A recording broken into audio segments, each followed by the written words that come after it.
quiero leer con usted para hacer una recapitulación y luego continuar del versículo 5 en adelante. El apóstol Pablo, que es el escritor de esta carta, habla y dice, él como judío también, y en forma de pregunta pone y dice, ¿cuál es entonces la ventaja del judío? Porque anteriormente está hablando que no es judío el que lo es exteriormente, sino que es judío el que lo es internamente. Entonces, sobre esta propuesta, dice, ¿qué ventaja o cuál es entonces la ventaja del judío? Está hablando del judío físicamente. ¿O cuál es el beneficio de la circuncisión? Que era básicamente la señal y sigue siendo la señal más importante del pueblo judío. Dice, grande en todo sentido, en primer lugar, porque a ellos les han sido confiados los oráculos de Dios. Y hablamos que los oráculos es el mensaje de Dios, las palabras de Dios. Por esa razón es que grande era la ventaja, porque a ningún otro pueblo le había dado el Señor el mensaje o sus palabras directamente como al pueblo judío. Verso 3, entonces, ¿qué? Si algunos fueron infieles, ¿acaso su infidelidad anulará la fidelidad de Dios?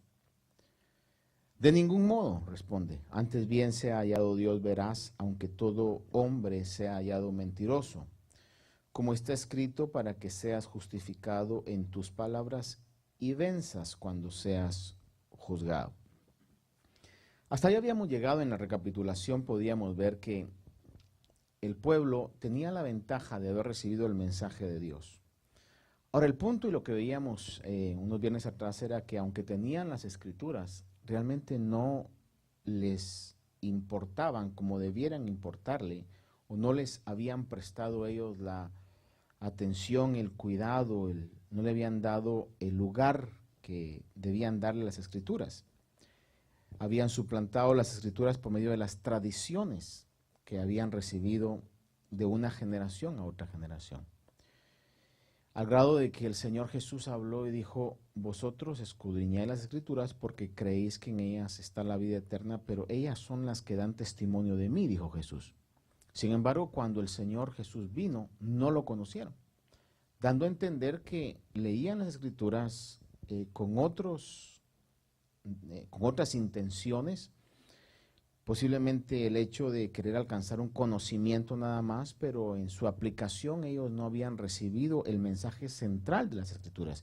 Y Jesús vino, caminó con ellos, hizo milagros que estaban en la palabra, en las escrituras mismas, que solamente el Mesías podía hacer, y sin embargo no lo reconocieron.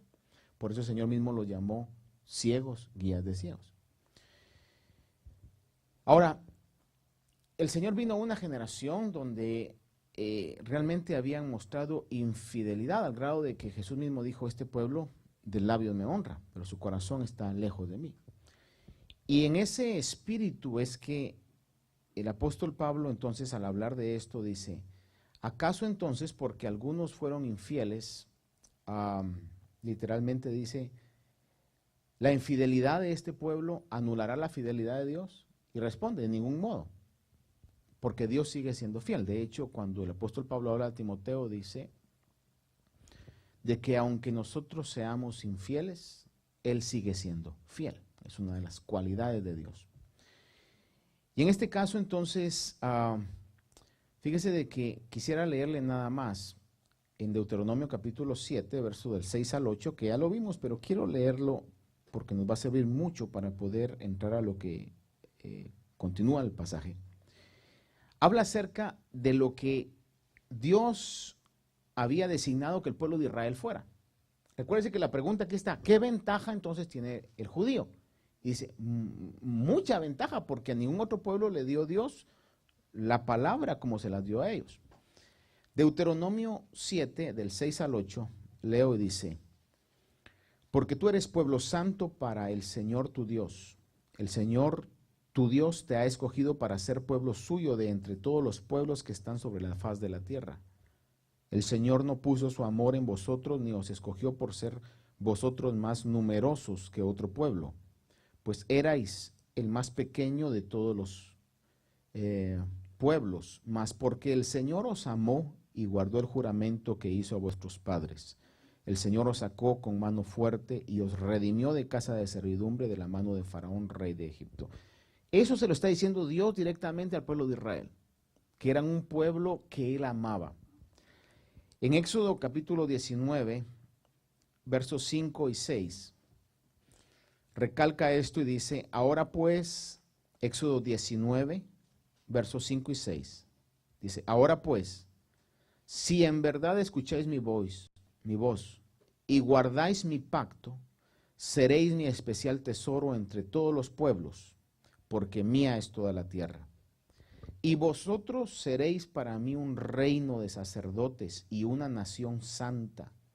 Estas son las palabras que dirás al pueblo de Israel. Pero vea entonces que en Éxodo le está recalcando y diciendo una vez más que el pueblo de Israel iban a ser un pueblo especial, especial tesoro entre todos los pueblos. Y le añade, dice, seréis para mí un reino de sacerdotes y una nación santa. Que ahora esa palabra, el Señor nos la da a nosotros. Cuando hablo de nosotros es a la iglesia, a todos los que no eran pueblo.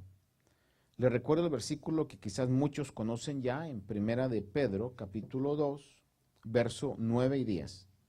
Fíjese que esta palabra era originalmente para el pueblo de Israel.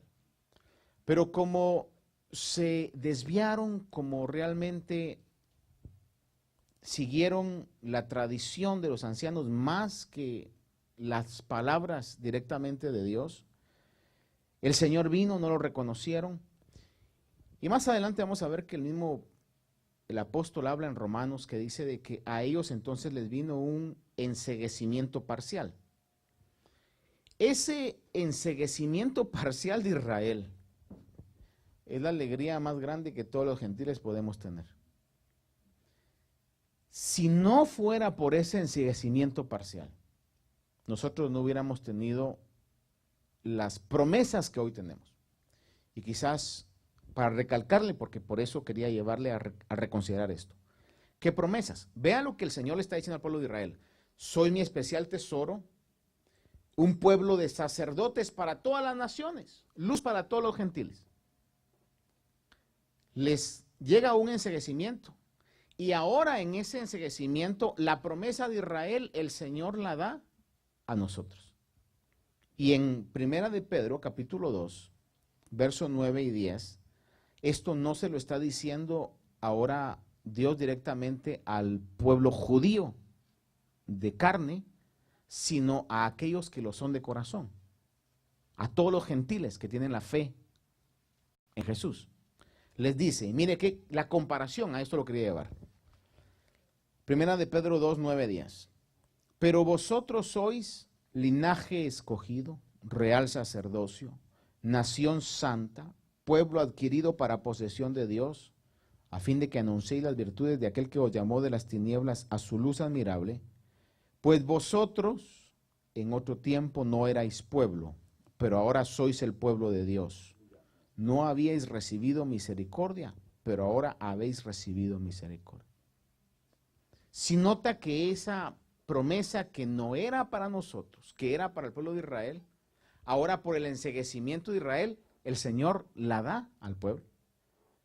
Es exactamente el mismo. Y obviamente ahí estamos viendo que hay una función, y la función es de que nosotros podamos anunciar las virtudes de quien nos llamó de las tinieblas a la luz, y que todo esto fue por su misericordia. Por eso entendemos más adelante que la palabra claramente dice que no es del que quiere, no es del que corre, sino de Dios que tiene misericordia. Y Dios tuvo misericordia de un pueblo que no era pueblo, y ahora nosotros tenemos la promesa que un día se la hizo Israel, ahora es para todos aquellos que, como dice la palabra, a lo suyo vino, los suyos no le recibieron, y el verso sigue diciendo, mas a todos los que le recibieron les dio el derecho de llegar a ser hijos de Dios. Y les dio parte de esta promesa. ¿Sí me explico, hermano? Entonces, es una gran bendición. Y por eso es que tenemos que aprovechar, hermanos, la misericordia de Dios A esto quiero llegar y con eso voy a concluir. Usted y yo no nos confundamos. Somos partícipes de esto por misericordia. ¿Por qué razón Dios escogió a Israel? No lo sé. Lo que la palabra nos dice es que lo amó. Siendo un pueblo que no era el más grande de todas las naciones, Dios amó a Israel. El punto es que no nos amó a nosotros físicamente hablando, no amó al pueblo donde usted es, no lo amó como amó a Israel. Entonces, si hoy estamos disfrutando de las promesas, y déjeme recalcarle esto, hermano, mire, sintámonos agradecidos y como dice la palabra, cuidemos con temor y con temblor una salvación tan grande. Se lo repito, cuidemos con mucho temor y temblor una salvación tan grande. Porque no tenemos nosotros el linaje judío. Y si usted quiere reclamarle a Dios, pues reclámele a Dios, vea, está en su derecho, aunque no se lo aconsejo. Pero el punto es que no somos del linaje físicamente judío, pero en su misericordia, por favor repita conmigo, misericordia. Por pura misericordia está usted y estoy yo como parte del pueblo escogido de Dios.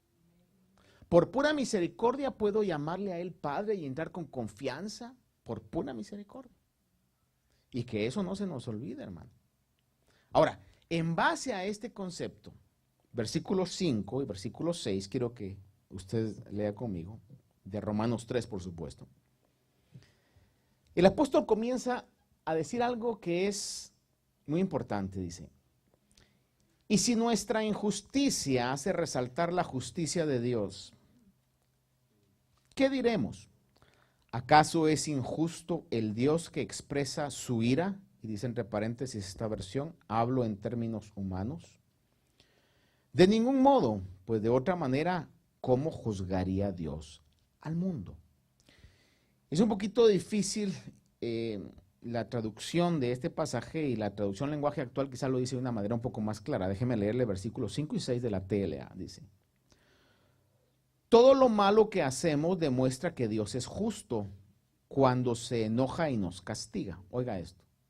Todo lo malo que hacemos demuestra que Dios es justo cuando se enoja y nos castiga. Por eso, ¿vamos a decir que Dios es injusto? De ninguna manera.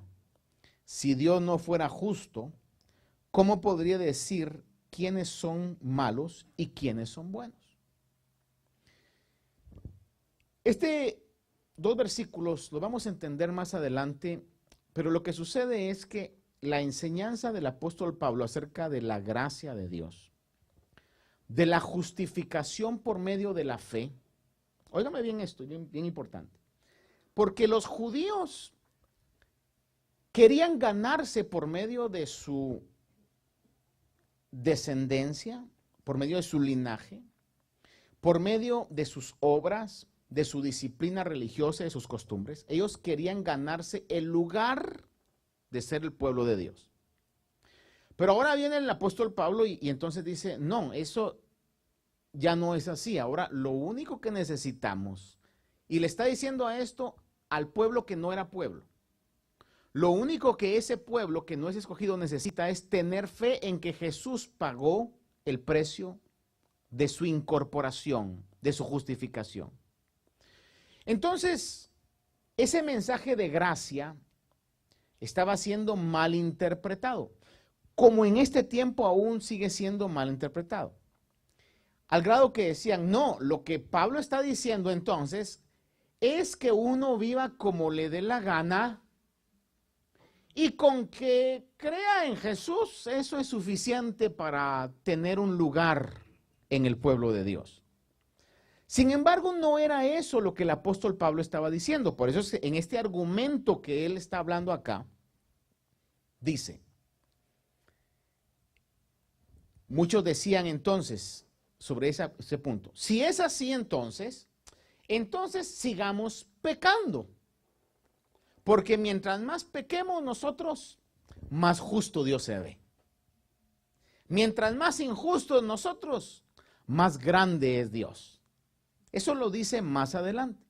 Pero no era eso realmente el centro del mensaje de Pablo. Fíjese que algunos pudieran argumentar que Dios nos hace sentir pecadores, pero el punto es que Dios debe demostrar que Él es justo para tener la capacidad de poder juzgar. Es como, por ejemplo, si alguien es juez, tiene que tener conocimiento de la ley para poder aplicar la ley de una manera correcta. Por eso, no cualquier abogado llega a ser juez. Tiene que tener alguna trayectoria. Y de hecho, usted sabrá que hay diferentes jueces. Hay jueces, por ejemplo, especializados en casos de familia.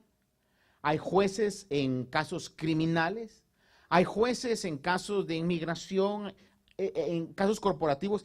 Y el que llega, que viene siendo obviamente un abogado en este caso, a ocupar ese lugar de juez es porque tiene conocimiento amplio y trayectoria acerca de las leyes para que cuando él vaya a dar un juicio, sea un juicio justo.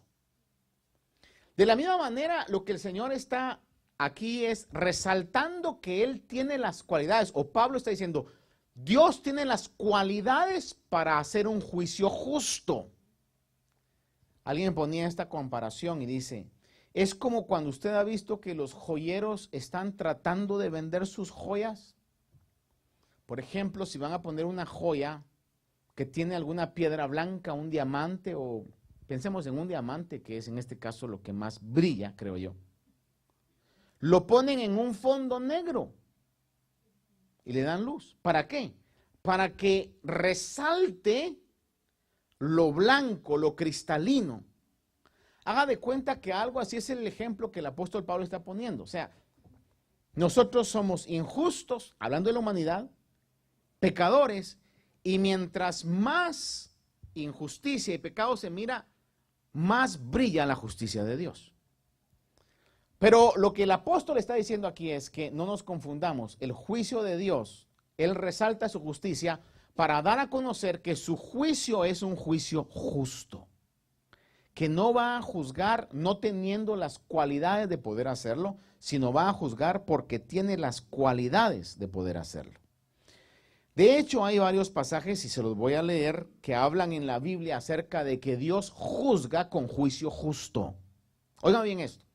Dios siempre juzga con juicio justo. Aunque usted en algún momento y yo hayamos sido disciplinados por Dios. Y lo curioso es que todos nos preguntamos cuando estamos pasando algún tipo de disciplina, nuestra oración es, ¿por qué, Señor? ¿Por qué? Y si hiciéramos un análisis real y verdadero, sabríamos muy bien por qué. Pero a veces esa palabra es como que sale natural porque creemos que Dios está siendo injusto. Hermano, Dios siempre juzga con juicio justo, todo el tiempo. Aún a las catástrofes grandes que puedan llegar, créame, quizás muchas de esas no las entendemos hoy, pero vamos a entender que hubo una razón y un porqué. ¿Por qué Dios lo permitió? Dios siempre juzgará y juzga con juicio justo. Le voy a leer rápidamente algunos pasajes que ahí lo dicen. Génesis 18:25. Génesis 18:25 dice, lejos esté de ti hacer tal cosa, matar al justo con el impío, de modo que el justo y el impío sean tratados de la misma manera. Lejos esté de ti, juez de toda la tierra. Ahí claramente dice, lejos esté de ti hacer un juicio injusto, cuando está para darle juicio en contra de aquellas ciudades que estaban completamente colmadas de pecado. Salmo 56 dice, leo Salmo 56, y los cielos declaran su justicia, porque Dios mismo es juez.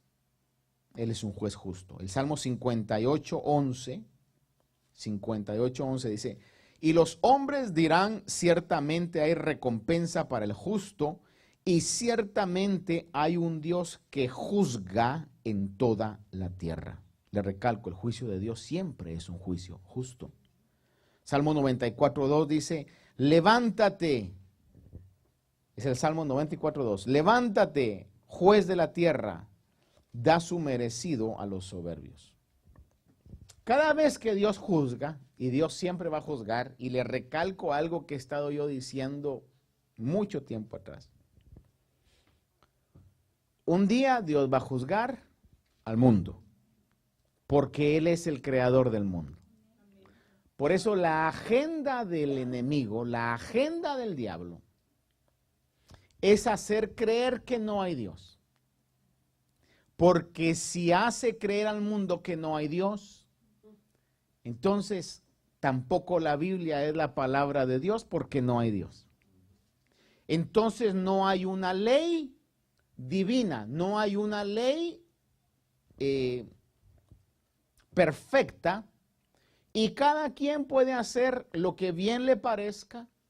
Cada quien debe de portarse como él considere o ella considere que es justo portarse, porque no hay una ley que defina lo malo de lo bueno. Y por esa razón es que el mundo está llegando a tal caos, hermano, que lo vimos en el capítulo 1 de Romanos. Cuando el mundo, el hombre se olvida de Dios, Dios los entrega a las tinieblas de su mente.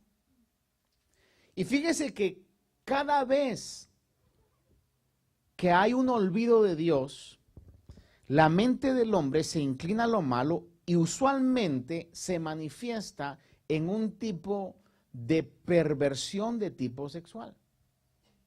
Por eso va a ver en el capítulo 1 que dice que los entregó a sus lujurias, a modo de que el hombre comienza a tener relaciones homosexuales o lesbiánicas en este caso, porque se ha olvidado de Dios. La otra vez oí un argumento de un biólogo que decía, la homosexualidad es algo natural, decía, porque se ha comprobado que aún los animales tienen relaciones homosexuales. Dentro de mí dije, no hay argumento más estúpido que el de este. O sea, que está diciendo que el comportamiento del hombre va a ser justificado por el comportamiento de un animal. Sin embargo, en su estupidez, y perdónenme la expresión, pero así es, el hombre en su propio razonamiento, hermano, trata de justificar sus acciones. Hermano, yo le puedo decir, y sé que esto es controversial ahora, pero es lo que la palabra dice. Quizás el argumento más válido que yo puedo tener en que eso no es así, no es natural, es porque entre una relación entre hombre y mujer hay un fruto. Se puede procrear. En una relación hombre-hombre, mujer y mujer, no se puede procrear. Eso me está gritando a mí que eso es no natural. Que eso va en contra de lo que Dios ha establecido. Punto. Tan sencillo que lo podemos ver de esa manera. Pero entonces el hombre en su propia inteligencia, entre comillas, cuando se olvida de Dios, cae en esas situaciones, hermano, que son vergonzosas. Y el día de hoy, hermano, vivimos en una sociedad en donde ya eso es parte de las leyes de los pueblos. Es decir, es algo tan común hoy en día. ¿No usted se ha dado cuenta que en, por ejemplo, programas en la televisión o películas, ya es casi una obligación que tiene que haber una representación de eso? Porque estamos viviendo en estos tiempos. Y por eso hoy más que nunca tenemos que buscar a Dios con todo nuestro corazón. Por eso ojalá que pueda estar usted el lunes, digo yo, el domingo, haciendo un esfuerzo. Amén, porque quizás no es placentero para la carne poder ayudar. Pero que haga un esfuerzo, hermano, para decirle, Señor, guárdame, guarda a mi familia, guárdame, Señor, dame la fuerza que pueda para poder yo vencer en medio de esta generación. Necesitamos esa fuerza espiritual. No sé si usted la necesita, pero yo la necesito, hermano. Ahora, en este punto entonces, fíjese que Dios es justo y cuando Dios va a hacer un juicio es porque Él en su justicia ha considerado que es necesario este juicio. Versículos 7 y 8, dice. Romanos 3. Pero si por mi mentira la verdad de Dios abundó para su gloria, porque también soy yo aún juzgado como pecador, dice el apóstol Pablo. ¿Y por qué no decir, como se nos calumnia y como algunos afirman que nosotros decimos, hagamos el mal para que venga el bien? La condenación de los tales, ¿qué dice? ¿Es qué? La condenación de los tales es justa. Le voy a leer la TLA porque es lo que le decía, que el mensaje de Pablo de la gracia se había malinterpretado. Entonces, por eso es que aquí dice que calumniaban a Pablo y a los apóstoles que predicaban el mensaje de la gracia, diciendo que ellos decían, hagamos el mal para que nos venga el bien. Y eso no es en sí el mensaje de la gracia de Dios. Le voy a leer la TLA como lo dice. Dice, alguien podría pensar que no merece ser castigado, ya que sus mentiras hacen que la verdad de Dios se vea con mayor claridad. En tal caso, podría alegarse que es mejor hacer lo malo, ya que Dios convierte lo malo en bueno. Pero no se equivoquen, pensar así es un error. Además, no es eso lo que quiero enseñar, aunque algunos me acusan de hacerlo. En todo caso, Dios es justo y castigará a todos esos mentirosos. Si alguien era, diría yo, una persona que podía hablar de la misericordia de Dios, era el apóstol Pablo. Porque él aún había perseguido a la iglesia. Definitivamente Pablo sabía lo que era la misericordia de Dios. Y entonces cuando está predicando un evangelio de gracia donde él decía todos los ritos, las ceremonias, las disciplinas religiosas que el judaísmo está guardando, ha quedado obsoleto, entonces lo acusaban a él y le decían, oh, entonces tú lo que estás diciendo es que pequemos para que mientras más pecadores seamos, más abundante es la gracia de Dios. Y es lo que Pablo está diciendo, no es eso lo que estoy diciendo. No estoy diciendo que el evangelio sea una licencia para pecar. Y fíjese que ese mismo concepto todavía está en esta generación. Hay quienes interpretan que ese es el evangelio. Pero el apóstol Pablo dice acá que aquellos que piensan de esa manera, va a venir el juicio de Dios y el juicio de Dios es siempre justo. Es decir, que no puedo yo, creo que el hermano Edwin hablaba el día domingo y decía que Dios es un Dios que juzga nuestras intenciones. Yo no puedo venir, hermano, y tratar de pagarle a Dios de esa manera cuando Él ha sido misericordioso conmigo. Y tratar de satisfacer mis propios deseos carnales, diciendo, no, pero es que mientras más Dios me perdone, Él se va a ver cada vez más bueno, más bondadoso y más misericordioso. ¿Por qué? Porque mi intención desde el inicio no es que Dios se vea más bueno, más misericordioso, sino mi intención es que yo quiero satisfacer mi propia voluntad. Por eso, si Dios me castigara por eso, como Él juzga mis pensamientos y mis intenciones, Él es justo. Dice, no, jamás lo hiciste de esa manera. Ahora, el que por ignorancia ha estado pecando en su ceguera y ha sido, hermano, la persona más malvada, en su ignorancia quizás hermano, en el no conocimiento de Dios.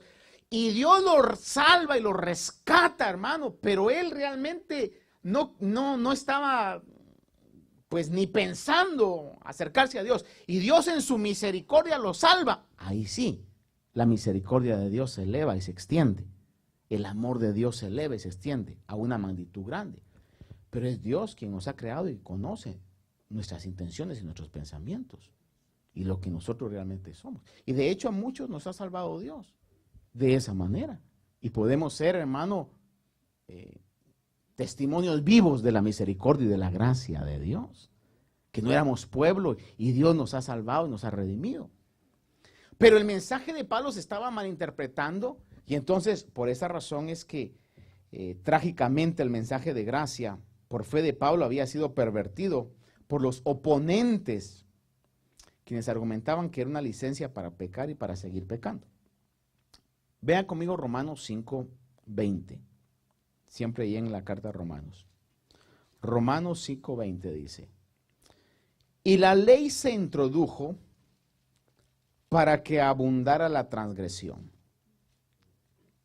Pero donde el pecado abundó, dice, sobreabundó la gracia. Ahora, sobre esto, aunque vamos a hablar más adelante sobre esto, es lo siguiente. La palabra claramente dice que mientras no conocíamos la ley, está hablando de la humanidad, mientras la ley de Dios no se conocía, entonces habían acciones de pecado que por nuestra naturaleza humana caída que tiende siempre a hacer lo malo, le recalco eso, yo no sé si usted está de acuerdo conmigo, hermano, pero es lo que la Biblia dice, el ser humano por naturaleza es malo, no es lo que la psicología dice. La psicología dice, el humano es bueno, pero depende de dónde lo planten, dónde lo pongan, se torna malo. Si lo pone en un ambiente de pobreza, en un ambiente de violencia, en un ambiente de negación, entonces esa persona buena se va a hacer mala. Eso no es lo que la Biblia dice. La Biblia dice que todos pecaron, que tenemos el germen de pecado y que ese germen siempre nos va a inclinar a lo malo. Le comentaba yo de que la generación de los 1940 en Alemania fue la generación más educada de su época y sin embargo fue la generación promulgadora del holocausto. Porque la educación no es garantía de que vaya a componer a una persona. De hecho, hermano, las perversiones más terribles y más horribles, no crea que se llevan a cabo en los lugares más violentos y más pobres de los países del tercer mundo. Las perversiones más horrorosas que hay, la llevan gente que tiene niveles educativos altísimos y quizás billonarios y millonarios. Porque cuando al hombre se le da libertad, poder, hermano, el ser humano sin Cristo siempre va a ser inclinado a lo malo todo el tiempo. Entonces, en este caso, hermanos, cuando habla de que donde abundó el pecado, sobreabundó la gracia, ese es el mensaje del Evangelio. Donde hay pecado, sobreabundó la gracia. Pero no confundamos el mensaje de gracia. En el capítulo 6, verso 1 y 2, como que respondiera a esta cuestión y dice, capítulo 6 de Romanos 1 y 2, dice, ¿qué diremos entonces? ¿Continuaremos en pecado para que la gracia de Dios abunde? Recuérdense que el argumento que tenía en contra del mensaje de gracia de Pablo era, entonces Pablo lo que está diciendo es de que no hay que hacer nada, no hay que ayunar, porque todos los elementos que los judíos tenían Recuérdense que los fariseos ayunaban 2 veces por semana, hasta 3 veces por semana. Oraban 3 veces al día. Cumplían todos los requisitos de la ley. Y de repente viene Pablo diciendo, eso ya no es necesario, solamente tengan fe en Jesús. Entonces, lo que hicieron es que satirizaron el mensaje de Pablo, el mensaje de gracia. Y dicen, entonces lo que tú estás diciendo es que hay que pecar para que la gracia abunde. Y Pablo responde, dice, ¿continuaremos pecando entonces para que la gracia abunde? Y responde, dice, de ningún modo. A ver, diga conmigo, de ninguna manera. ¿A cuántos de aquí Dios nos ha perdonado cosas grandes? A ver, levanten la mano todos aquellos que somos beneficiarios de la gracia de Dios. Entonces yo podría decirle, hermano, entonces, si ya le perdonó eso, le va a perdonar más. Mire, Él es capaz, si le perdonó lo que hizo antes, no se preocupe, hombre. Si Él tiene suficiente misericordia y gracia para perdonarle el doble y el triple, y seguro que sí. Pero ese no es el mensaje de gracia. Tenemos que entenderlo y comprenderlo. Dice, de ningún modo. Dice, nosotros que hemos muerto al pecado, ¿cómo viviremos aún en él? Nosotros que hemos muerto al pecado, ¿cómo viviremos aún en él? Fíjese usted que el hombre, le recalco esto, el hombre siempre va a tiene la tendencia a lo malo. Eso está en el corazón del hombre. Hermanos amados, es una lucha que la palabra de Dios claramente dice entre la carne y el espíritu. Es una lucha constante. Por eso necesitamos orar. Por eso necesitamos alimentarnos de la palabra de Dios. Por eso necesitamos ver lo que hablamos, lo que vemos, lo que leemos. Por eso necesitamos cuidar lo que sale de nuestro corazón. Si usted viene y no pone frenos en su vida, haga de cuenta que a mí me gusta mentir. Yo digo, pues, la gracia de Dios me ha perdonado muchas cosas. Entonces, una mentiría aquí por allá, me las va a perdonar el Señor también. Y miento, una mentiría blanca, luego una amarilla, luego una rosada, luego una roja, luego una negra. Luego ya no van a haber colores para mis mentiras, hermano. Porque tendemos a crecer en magnitud de pecado. Si yo tengo problemas de mentira, ¿qué es lo que tengo que hacer? Es decirle, Señor, tengo un problema de mentira. Ayúdame para dejar de ser mentiroso. Si tengo un problema de crítica, y digo, no, pues es una crítica y es constructiva, decimos, cuentos. Su intención en su corazón sabe que, mire, al que le gusta criticar es como que le come y realmente tiene que morderse literalmente la lengua, hermano. Lo digo, no lo digo, lo digo. No lo tiene que decir, punto. Pero estamos ahí con que, ¿será que lo digo, hermano? Y si no hay un freno, mire, si la palabra del Señor no nos pone un freno y no dice, por ejemplo, los mentirosos no heredarán el reino de los cielos. Pues dígame si eso no nos frena. Los borrachos no heredarán el reino de los cielos. Los calumniadores. Hermano, es que eso nos frena. No sé si usted, los veo como muy buenos, yo soy el único malo aquí. ¿Nos frena o no nos frena la ley de Dios? Así es, por eso lo ha dejado el Señor. Son frenos. Por eso, óigame, muchos argumentan que en la gran tribulación la iglesia no va a estar, porque en Tesalonicenses hablan que va a ser quitado el freno, o el Espíritu Santo va a ser quitado, y el Espíritu Santo es el que no permite que el pecado llegue a su máxima expresión. Hermano, siempre tienen que haber frenos. Si a usted y a mí nos hubieran dicho, hagamos un examen sociológico aquí. Si a usted no le hubieran puesto algún tipo de freno en su casa, no le hubieran puesto, por ejemplo, a mí no me vas a hablar así. O aquí vas a tener comida y vas a tener techo, pero vas a tener que ir a la escuela. Cuidado y te veo que te pelees. Le pregunto a usted, ¿cómo se hubiera criado usted si no hubieran habido esos frenos? ¿Cuántos de aquí, a ver, como es un examen, cuántos de aquí estamos agradecidos y de acuerdo con las chanclas, las paletas, los... A ver, levanten la mano, que están de acuerdo. Que Dios bendiga a esos cinchos. Quizás no usaron la manera más correcta, pero Dios los bendiga, hermanos.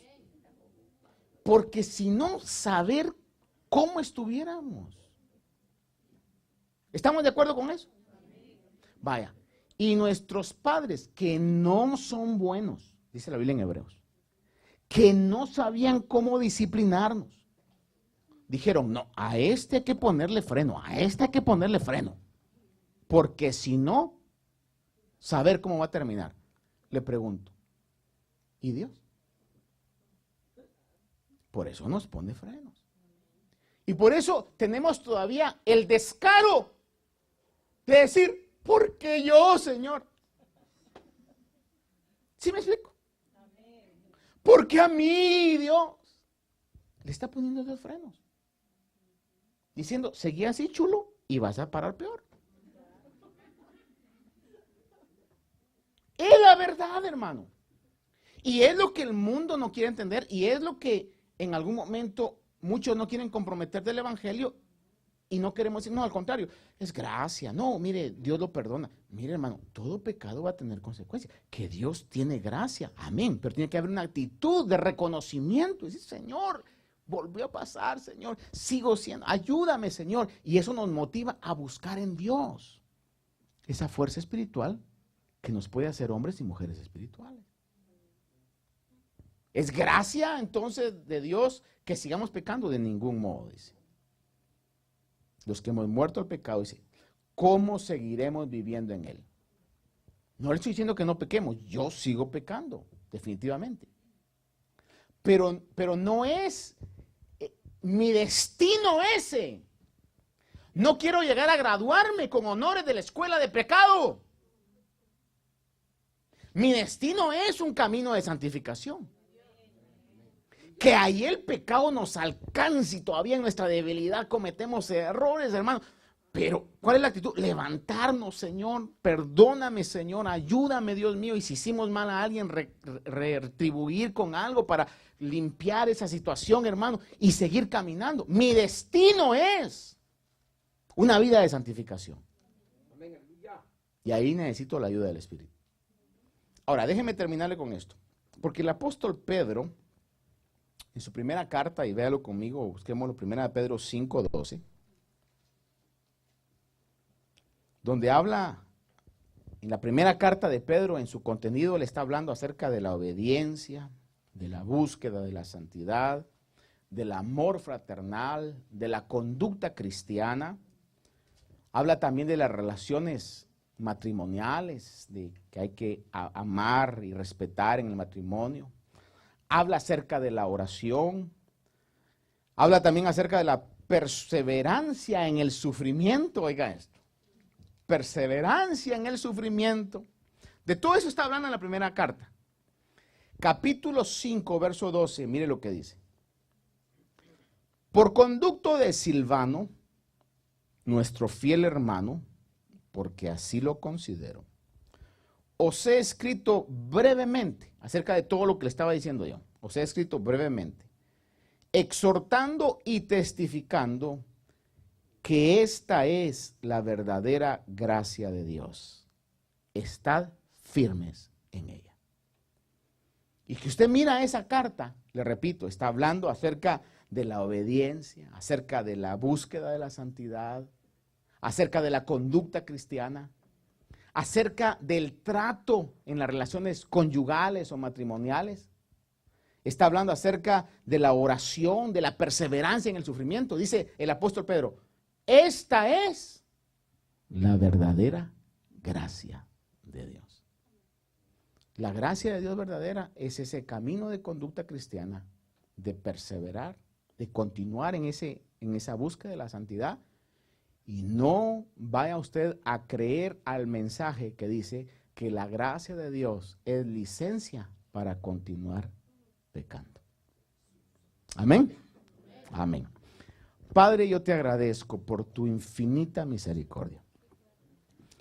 Y te doy gracias, Señor, porque